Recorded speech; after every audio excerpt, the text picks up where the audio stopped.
Hi ಸ್ನೇಹಿತರೆ, ಎಲ್ಲರಿಗೂ joint to learn YouTube ಚಾನಲ್ಗೆ ಸ್ವಾಗತ.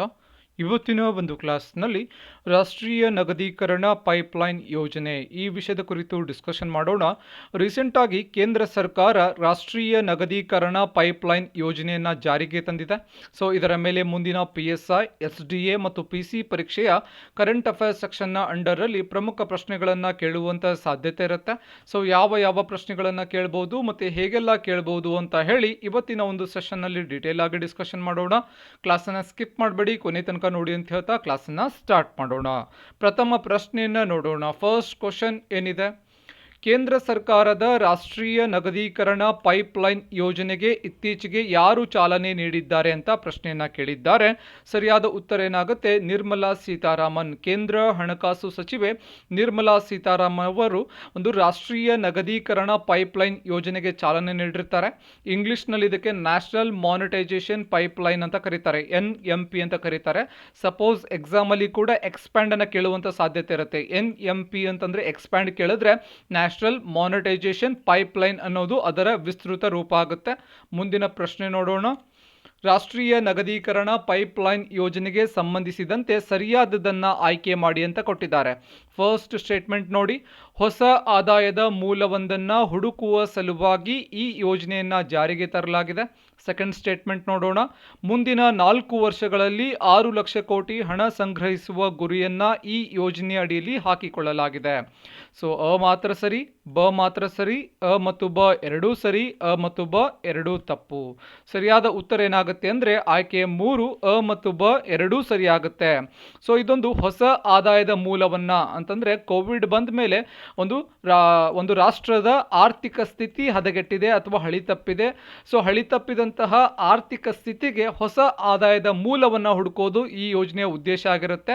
ಹಾಗೆ ಮುಂದಿನ ಒಂದು 4 ವರ್ಷಗಳಲ್ಲಿ 6 ಲಕ್ಷ ಕೋಟಿಯಷ್ಟು ಹಣವನ್ನು ಸಂಗ್ರಹಿಸುವುದು ಈ ಯೋಜನೆಯ ಉದ್ದೇಶ ಕೂಡ ಆಗಿರುತ್ತೆ. ಎಕ್ಸಾಮ್ ಹಾಲಲ್ಲಿ ಕೇಳ್ತಾ ಇರ್ತಾರೆ, ಸೊ ಡಾಟಾ ಕೂಡ ಇಂಪಾರ್ಟೆಂಟ್ ಆಗುತ್ತೆ. ಸಪೋಸ್ 4 ವರ್ಷಗಳಲ್ಲಿ 4 ಲಕ್ಷ ಕೋಟಿ ಅಂತ ಕೊಟ್ಟರೆ ಆಯ್ಕೆ 1 ಮಾತ್ರ ಸರಿಯಾದ ಉತ್ತರ ಆಗುತ್ತೆ, ಅ ಮಾತ್ರ ಸರಿಯಾಗುತ್ತೆ. ಸೊ ಇದನ್ನು ಕೂಡ ಅಬ್ಸರ್ವ್ ಮಾಡಬೇಕಾಗುತ್ತೆ. ಮುಂದಿನ ಪ್ರಶ್ನೆ ನೋಡಿ, ರಾಷ್ಟ್ರೀಯ ನಗದೀಕರಣ ಪೈಪ್ಲೈನ್ ಯೋಜನೆ ಹೇಗೆ ಕಾರ್ಯನಿರ್ವಹಿಸುತ್ತದೆ? ಯಾವ ರೀತಿ ನಾವು 6 ಲಕ್ಷ ಕೋಟಿಯಷ್ಟು ಹಣವನ್ನು ಸಂಗ್ರಹಣೆ ಮಾಡ್ಬೋದು? ಈ ಯೋಜನೆ ಹೇಗೆ ಕಾರ್ಯನಿರ್ವಹಿಸುತ್ತೆ ಅಂತಂದರೆ, ಸೊ ಈ ಯೋಜನೆಯ ಅಡಿಯಲ್ಲಿ 2022ರಿಂದ 2025ರ ಒಂದು ಅವಧಿಯಲ್ಲಿ ದೇಶದ ರೈಲು ನಿಲ್ದಾಣಗಳು, ರಸ್ತೆಗಳು, ತೈಲ ಮತ್ತು ನೈಸರ್ಗಿಕ ಅನಿಲ ಸಾಗಣೆ, ಕೊಳವೆ ಮಾರ್ಗಗಳು, ವಿದ್ಯುತ್ ವಲಯಗಳ ನಿರ್ವಹಣೆಯನ್ನು ಖಾಸಗಿ ಸಂಸ್ಥೆಗಳಿಗೆ ವಹಿಸಿಕೊಡುವುದು ಈ ಯೋಜನೆಯ ಉದ್ದೇಶ.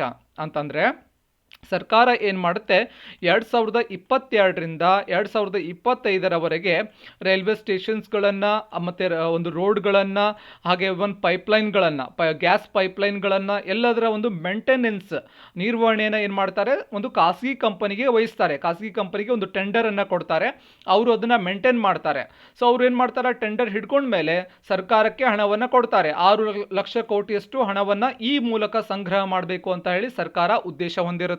ಸೊ ಈ ರೀತಿಯಾಗಿ ಈ ಯೋಜನೆ ಕಾರ್ಯನಿರ್ವಹಿಸುತ್ತೆ. ಈ ಯೋಜನೆ ಅಡಿಯಲ್ಲಿ ನೀಡಲಾಗುವಂತಹ ಆಸ್ತಿಗಳ ಮೇಲೆ ಸರ್ಕಾರದ ಒಡೆತನ ಇರುತ್ತೆ. ಇಲ್ಲಿ ಯಾವುದೇ ರೀತಿಯಾದಂತಹ ಒಂದು ಖಾಸಗಿಯವರ ಓನರ್ಶಿಪ್ ಇರೋದಿಲ್ಲ. ಒಂದು ಸಾರ್ವಜನಿಕ ಹಣದಿಂದ ನಿರ್ಮಾಣ ಮಾಡಿದಂತಹ ಒಂದು ಆಸ್ತಿಗಳಾಗಿರುತ್ತೆ, ರಸ್ತೆ ಆಗಿರ್ಬೋದು ಅಥವಾ ಒಂದು ರೈಲ್ವೆಗಳಾಗಿರ್ಬೋದು, ಅವುಗಳ ಮೇಲೆ ಖಾಸಗಿಯವರಿಗೆ ಯಾವುದೇ ರೀತಿಯಾದಂತಹ ಒಂದು ಓನರ್ಶಿಪ್ ಇರೋದಿಲ್ಲ. ಅವರು ಕೇವಲ ಟೆಂಡರನ್ನು ಅಂದರೆ ನಿರ್ವಹಣೆಯ ಟೆಂಡರನ್ನು ಹಿಡಿದಿರ್ತಾರೆ. ಸೊ ಅವಧಿ ಮುಗಿದ ಮೇಲೆ, ಅವರ ಒಂದು ಡ್ಯೂರೇಷನ್ ಮುಗಿದ ಮೇಲೆ 2025 ಆದಮೇಲೆ ಅವ್ರು ಏನು ಮಾಡ್ತಾರೆ, ಅದನ್ನು ವಾಪಸ್ ಸರ್ಕಾರ ಆಸ್ತಿಗಳನ್ನು ಹಿಂದಿರುಗಿಸಬೇಕಾಗುತ್ತೆ. ಆದರೆ ಇದೊಂದು ದೀರ್ಘಾವಧಿಯ ಗುತ್ತಿಗೆ ಆಗಿರುತ್ತೆ ಅನ್ನೋದು ನಾವಿಲ್ಲಿ ಅಬ್ಸರ್ವ್ ಮಾಡಬೇಕಾಗುತ್ತೆ. ಮುಂದಿನ ಪ್ರಶ್ನೆ ನೋಡೋಣ. ರಾಷ್ಟ್ರೀಯ ನಗದೀಕರಣ ಪೈಪ್ಲೈನ್ ಯೋಜನೆಯ ಉದ್ದೇಶ ಏನು ಅಂತ, ಯಾಕೆ ಇದನ್ನು ಮಾಡ್ತಾ ಇದ್ದೀವಿ ಅಂತಂದರೆ, ವಿವಿಧ ಇಲಾಖೆಗಳಲ್ಲಿ, ಸರ್ಕಾರದ ವಿವಿಧ ಇಲಾಖೆಗಳಲ್ಲಿ ಹೆಚ್ಚು ಬಳಕೆಯಾಗದೆ ಉಳಿದಿರುವಂತಹ ಸರ್ಕಾರದ ಆಸ್ತಿಗಳನ್ನು, ಸೊ ಅವುಗಳನ್ನು ಒಂದು ಬಳಕೆ ಆಗ್ತಾ ಇಲ್ಲ, ಅಂತಹ ಆಸ್ತಿಗಳನ್ನು ಏನು ಮಾಡುತ್ತೆ, ಆದಾಯದ ಸಂಗ್ರಹದ ಮೂಲವನ್ನಾಗಿ ಪರಿವರ್ತನೆ ಮಾಡಬೇಕು ಅಂತ ಸರ್ಕಾರ ಗುರಿಯನ್ನು ಹೊಂದಿದೆ. ಸ್ವತ್ತುಗಳನ್ನು ಮಾರಾಟ ಮಾಡುವ ಬದಲು, ಸಪೋಸ್ ಅದನ್ನು ತುಂಬ ಯೂಸ್ ಮಾಡ್ತಿಲ್ಲ ಸರ್ಕಾರದ ಆಸ್ತಿ ಅಂದ ತಕ್ಷಣ ಮಾರಾಟ ಮಾಡಿ ಅಂತ ಹೇಳ್ತಾರೆ. ಸೊ ಮಾರಾಟ ಮಾಡೋದ್ರಿಂದ ಏನಾಗುತ್ತೆ, ತುಂಬ ಒಂದು ಸಾರ್ವಜನಿಕರ ಹಣದಿಂದ ಕಟ್ಟಿದಂಥ ಒಂದು ಆಸ್ತಿ ಇರುತ್ತೆ, ಅದನ್ನು ಮಾರಾಟ ಮಾಡೋದ್ರಿಂದ ಸೊ ಸರ್ಕಾರಕ್ಕೂ ಕೂಡ ಲಾಸ್ ಆಗುತ್ತೆ. ಮಾರಾಟ ಮಾಡುವ ಬದಲು ಅಥವಾ ಬಂಡವಾಳವನ್ನು ಹಿಂತೆಗೆದುಕೊಳ್ಳುವಂತಹ ಬದಲು ಅಂತಹ ಒಂದು ಸ್ವತ್ತುಗಳನ್ನು ಖಾಸಗೀಕರಣಕ್ಕೆ ಒಳಪಡಿಸುವ ಬದಲು ರಚನಾತ್ಮಕ ಒಪ್ಪಂದದ ಮೂಲಕ ಪಾಲುದಾರಿಕೆಯನ್ನು ಒಂದು ಪಬ್ಲಿಕ್ ಪ್ರೈವೇಟ್ ಪಾರ್ಟ್ನರ್ಶಿಪ್ ಅಂತ ಕೂಡ ಕರೀತಾರೆ, PPP ಅಂತ. ಆ ಟೈಪ್ ಆಫ್ ಸೇಮ್ ಥಿಂಗ್ ಇಲ್ಲಿ ನಡೆಯುತ್ತೆ. ಪಾಲುದಾರಿಕೆಯನ್ನು ಸೃಷ್ಟಿಸುವುದು ಸರ್ಕಾರದ ಉದ್ದೇಶ ಆಗಿರುತ್ತೆ. ಇನ್ನು ಮೂಲ ಸೌಕರ್ಯ ಉದ್ದೇಶದಿಂದ ಅಂದರೆ ಒಂದು ಬೇಸಿಕ್ ಫೆಸಿಲಿಟೀಸ್ಗಳನ್ನು ಒಂದು ನಿರ್ಮಾಣ ಮಾಡಬೇಕು ಅಂತ ಹೇಳಿ ಸರ್ಕಾರ ವಿವಿಧ ಯೋಜನೆಗಳನ್ನು ಖಾಸಗಿಯವರ ನಿರ್ವಹಣೆ ಮಾಡ್ತಾರೆ. ಸೊ ಬೇರೆ ಬೇರೆ ಒಂದು ಖಾಸಗಿಯವರ ಹಣವನ್ನು ಕೂಡ ಇಲ್ಲಿ ಆಕರ್ಷಣೆ ಮಾಡಬಹುದು. ಹೊಸ ಮೂಲ ಸೌಕರ್ಯ ಸೃಷ್ಟಿಗೆ ಖಾಸಗಿ ವಲಯದ ಹೂಡಿಕೆಯನ್ನು, ಒಂದು ಇನ್ವೆಸ್ಟ್ಮೆಂಟನ್ನು ಕೂಡ ಇಲ್ಲಿ ಮಾಡಬಹುದಾಗುತ್ತೆ. ಮುಂದಿನ ಪ್ರಶ್ನೆ ನೋಡೋಣ. ಯಾವ ಆಸ್ತಿಗಳು ನಗದೀಕರಣಕ್ಕೆ ಒಳಪಡಲಿವೆ ಅಂತ ಕೇಳಿದ್ದಾರೆ. ಸೊ ಸರ್ಕಾರದ ಯಾವ ಆಸ್ತಿಗಳು ಈ ಯೋಜನೆಯ ನಗದೀಕರಣಕ್ಕೆ ಒಳಪಡುತ್ತೆ ಅಂತಂದರೆ, ಮೊದಲೇದಾಗಿ ರಸ್ತೆಗಳು. ಸೊ ಒಂದು ರೋಡ್ಸ್ ಏನೇನಿದೆ ಅವೆಲ್ಲವೂ ಕೂಡ ನಗದೀಕರಣಕ್ಕೆ ಒಳಪಡುತ್ತೆ. ಆ ನ್ಯಾಷನಲ್ ಹೈವೇಸ್ ಏನೇನಿದೆ, ಹಾಗೆ ರೈಲ್ವೆ ನಿಲ್ದಾಣ, ರೈಲುಗಳ ಕಾರ್ಯಾಚರಣೆ ವ್ಯವಸ್ಥೆ, ವಿದ್ಯುತ್ ಪ್ರಸರಣ ಮಾರ್ಗಗಳು, ಜಲವಿದ್ಯುತ್ ಮತ್ತು ಸೌರ ವಿದ್ಯುತ್ ಸ್ವತ್ತುಗಳು. ಇವು ಎಕ್ಸಾಂಪಲ್ ಪಾವಗಡ ಅಂತ ಒಂದು ಇರುತ್ತೆ. ಸೊ ಅಲ್ಲಿ ಏನು ಮಾಡಿದೆ, ಒಂದು ಸೋಲಾರ್ ಪಾರ್ಕ್ ಇದೆ. ಅಂಥ ಒಂದು ಸೋಲಾರ್ ಪಾರ್ಕ್ಗಳನ್ನು ಎಕ್ಸಾಂಪಲ್ ಜಸ್ಟ್ ಅಷ್ಟೇ. ಅಂಥ ಸೋಲಾರ್ ಪಾರ್ಕ್ಗಳನ್ನು ಅಂದರೆ ಸೌರ ವಿದ್ಯುತ್ ಸ್ವತ್ತುಗಳನ್ನು ಏನು ಮಾಡುತ್ತೆ ಸರ್ಕಾರ, ಖಾಸಗಿಯವರ ಮೇಂಟೆನೆನ್ಸ್ಗೆ ಕೊಡುತ್ತೆ. ಖಾಸಗಿಯವರು ಅದನ್ನು ಮೇಂಟೈನ್ ಮಾಡ್ತಾರೆ, ಅದರಿಂದ ಆದಾಯವನ್ನು ಪಡ್ಕೋತಾರೆ. ಸೊ ಅದರಿಂದ ಕೂಡ ಅವರು ಸರ್ಕಾರಕ್ಕೆ ಒಂದು ಹಣವನ್ನು ಕೊಡ್ತಾರೆ, ಇಷ್ಟು ಒಂದು ಟೆಂಡರ್ ಮೂಲಕ. ಯಾಕಂತಂದರೆ ಸರ್ಕಾರಕ್ಕೆ ಇವಾಗ ಏನಾಗ್ತಾ ಇದೆ, ಕೆಲವೊಂದು ಒಂದು ಆಸ್ತಿಗಳನ್ನು ನಿರ್ವಹಣೆ ಮಾಡೋದೇ ಒಂದು ಹೊರೆಯಾಗಿದೆ. ಸೊ ಅದರಿಂದ ಈ ಯೋಜನೆಯನ್ನು ಕೂಡ ಮಾಡ್ತಾ ಇದ್ದಾರೆ. ಫೈಬರ್ ನೆಟ್ ಸ್ವತ್ತುಗಳನ್ನು ಕೂಡ ಈ ಯೋಜನೆಗೆ ಒಳಪಡುತ್ತೆ. ನೈಸರ್ಗಿಕ ಅನಿಲ ಪೈಪ್ಲೈನ್ಗಳು ಕೂಡ ನಗದೀಕರಣಕ್ಕೆ ಒಳಪಡುತ್ತೆ. ಮುಂದಿನ ಪ್ರಶ್ನೆ ನೋಡೋಣ. ರಾಷ್ಟ್ರೀಯ ನಗದೀಕರಣ ಪೈಪ್ಲೈನ್ ಯೋಜನೆಯ ಅಡಿ ಯಾವ ಪ್ರಮುಖ ಮೂರು ವಲಯದಿಂದ ಅತಿ ಹೆಚ್ಚು ಹಣ ಸಂಗ್ರಹಿಸುವಂತಹ ಗುರಿಯನ್ನು ಹಾಕಿಕೊಳ್ಳಲಾಗಿದೆ ಅಂತಂದರೆ, ಅದರಲ್ಲಿ ಮೊದಲೇದಾಗಿ ರಸ್ತೆ. ಸೊ ರಸ್ತೆಗಳಿಂದ ಅತಿ ಹೆಚ್ಚು ಹಣವನ್ನು ಸಂಗ್ರಹಣೆ ಮಾಡಬೇಕು ನಾವು ನೆಕ್ಸ್ಟ್ 2022 ಇಂದ 2025ನ ಒಂದು ಡ್ಯೂರೇಷನಲ್ಲಿ. ಎರಡನೇದಾಗಿ ರೈಲ್ವೆ ವಲಯ, ಮೂರನೇದಾಗಿ ವಿದ್ಯುತ್ ವಿತರಣೆ ವಲಯ. ಇವು ಮೂರು ಕೂಡ ಬೇಸಿಕ್ ನೀಡ್ ಅಲ್ವಾ, ರಸ್ತೆ ಆಗಿರ್ಬೋದು, ರೈಲ್ವೆ ಆಗಿರ್ಬೋದು, ವಿದ್ಯುತ್ ಆಗಿರ್ಬೋದು. ಈ ಮೂರು ವಲಯಗಳಿಂದ ಅತಿ ಹೆಚ್ಚು ಹಣವನ್ನು ಸಂಗ್ರಹಣೆ ಮಾಡಬೇಕು ಅಂತ ಹೇಳಿ ಸರ್ಕಾರ ಗುರಿಯನ್ನು ಹೊಂದಿದೆ. ಮುಂದಿನ ಪ್ರಶ್ನೆ ನೋಡಿ. ರಾಷ್ಟ್ರೀಯ ನಗದೀಕರಣ ಪೈಪ್ಲೈನ್ ಯೋಜನೆಯಿಂದ ಜನಸಾಮಾನ್ಯರಿಗೆ ಏನು ತೊಂದರೆ ಆಗಬಹುದು ಅಂತ ಕೊಟ್ಟಿದ್ದಾರೆ. ಏನೇನು ತೊಂದರೆ ಆಗುತ್ತೆ ಅಂದರೆ, ಸೊ ಈ ಒಂದು ಯೋಜನೆಯ ಅಡಿಯಲ್ಲಿ 26,700 ಕಿಲೋಮೀಟರ್ನಷ್ಟು ರಾಷ್ಟ್ರೀಯ ಹೆದ್ದಾರಿಯನ್ನು ಖಾಸಗಿಯವರು ದೀರ್ಘಾವಧಿಯವರೆಗೆ ಗುತ್ತಿಗೆ ಪಡ್ಕೋತಾರೆ. ಸರ್ಕಾರ ಏನು ಮಾಡುತ್ತೆ, ದೀರ್ಘಾವಧಿಯವರೆಗೆ 26,700 ಕಿಲೋಮೀಟರ್ನಷ್ಟು ಒಂದು ರಾಷ್ಟ್ರೀಯ ಹೆದ್ದಾರಿಯನ್ನು ಸರ್ಕಾರ ಖಾಸಗಿಯವರಿಗೆ ಗುತ್ತಿಗೆಯಾಗಿ ನೀಡುತ್ತೆ. ಆವಾಗ ಖಾಸಗಿಯವರು ಏನು ಮಾಡ್ತಾರೆ ಅಂತಂದರೆ, ರಾಷ್ಟ್ರೀಯ ಹೆದ್ದಾರಿಗಳೆಲ್ಲವೂ ಕೂಡ ಟೋಲ್ ಹೆದ್ದಾರಿಗಳಾಗಿ ಮಾರ್ಪಾಡಾಗುತ್ತೆ. ಸೊ ನೀವು ಎಕ್ಸಾಂಪಲ್ ನೀವು ನೋಡಿರ್ಬೋದು, ಎಲ್ಲಾದರೂ ಒಂದು ಟ್ರಾವೆಲಿಂಗ್ ಮಾಡುವಾಗ ಒಂದು ಟೋಲ್ ಗೇಟ್ ಅಥವಾ ಅಂತ ಇರುತ್ತೆ, ಒಂದು ಟೋಲ್ ಫೀ ಅಂತ ನಾವು ಕೊಡ್ತೀವಿ. Toll fee 50 rupees, 100 rupees. ಒಂದು ಕಡೆಯಿಂದ ಒಂದು ಕಡೆ ಹೋಗುವಾಗ ಇನ್ ಬಿಟ್ವೀನ್ ಒಂದು ಟೋಲ್ ಗೇಟ್ ಇರುತ್ತೆ. ಸೊ ಆ ಟೋಲಲ್ಲಿ ನಾವು ಟೋಲ್ ನಾಕ ಅಥವಾ ಟೋಲನ್ನು ಕಟ್ತೀವಿ. ಅದಕ್ಕೆ ಟೋಲನ್ನು ಕಟ್ತೀವಿ. ಅದರ ಏನಾಗುತ್ತೆ, ಒಂದು ಜನಸಾಮಾನ್ಯರ ಮೇಲೆ ಒಂದು ಎಕ್ಸ್ಟ್ರಾ ಬರ್ಡನ್ ಬೀಳುತ್ತೆ. ಸೊ ಇವಾಗ ಏನಾದರೂ ಖಾಸಗಿಯವರಿಗೆ ಇಷ್ಟೆಲ್ಲವನ್ನು ನಿರ್ವಹಣೆ ಮಾಡೋಕ್ಕೆ ಕೊಟ್ಟರೆ ಅವೆಲ್ಲವೂ ಕೂಡ ಅವರು ಟೋಲ್ ಆಗಿ ಪರಿವರ್ತನೆ ಮಾಡ್ಕೋತಾರೆ. ಬಿಕಾಸ್ ಯಾಕೆ ಪರಿವರ್ತನೆ ಮಾಡ್ಕೋತಾರೆ ಅಂತಂದರೆ, ಆ ರೋಡ್ಗಳ ಮೇಂಟೆನೆನ್ಸ್ಗೆ ಅವರು ಸರ್ಕಾರಕ್ಕೆ ದುಡ್ಡು ಕೊಟ್ಟಿರ್ತಾರೆ, ಸರ್ಕಾರಕ್ಕೆ ಹಣವನ್ನು ಕೊಟ್ಟಿರ್ತಾರೆ. ಅವರು ಒಂದು ಸರ್ಕಾರಕ್ಕೆ 1 ಲಕ್ಷ ಕೋಟಿ ಕೊಟ್ಟಿದ್ದಾರೆ ಅಂತ ಅನ್ಕೊಳ್ಳೋಣ. ಅವ್ರು ಏನು ಮಾಡ್ತಾರೆ, 1 ಲಕ್ಷ ಕೋಟಿಯನ್ನು ಮತ್ತೆ ಅವರು ಇನ್ಕಮ್ ಪಡ್ಕೋಬೇಕಲ್ವ ಖಾಸಗಿಯವರು. ಅದಕ್ಕೆ ಜನಸಾಮಾನ್ಯರ ಮೇಲೆ ಅವರು ಟೋಲನ್ನು ಹಾಕ್ತಾರೆ. ಯಾಕಂದ್ರೆ ನಾವು ಒಂದು ಕಡೆಯಿಂದ ಒಂದು ಕಡೆ ಹೆದ್ದಾರಿಗಳಲ್ಲಿ ಪ್ರಯಾಣ ಮಾಡ್ತಾ ಇರ್ತೀವಿ. ರಾಷ್ಟ್ರೀಯ ಹೆದ್ದಾರಿಗಳಲ್ಲಿ ಪ್ರಯಾಣ ಮಾಡುವಾಗ ನಮ್ಮ ಮೇಲೆ ಶುಲ್ಕ ಕಟ್ಟಬೇಕಾಗುತ್ತೆ, ನಾವು ಶುಲ್ಕವನ್ನು ಕಟ್ಟಬೇಕಾಗುತ್ತೆ.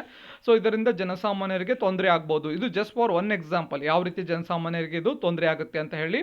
ಸೊ ಇಷ್ಟು ಇವತ್ತಿನ ಕ್ಲಾಸಿನ ಡಿಸ್ಕಷನ್ ಪ್ಲಸ್ ಇನ್ಫಾರ್ಮೇಷನ್ ಆಗಿರುತ್ತೆ ಮತ್ತು ಈ ಯೋಜನೆಯ ಸಂಪೂರ್ಣ ಮಾಹಿತಿ ಆಗಿರುತ್ತೆ, ರಾಷ್ಟ್ರೀಯ ನಗದೀಕರಣ ಯೋಜನೆಯ ಬಗ್ಗೆ.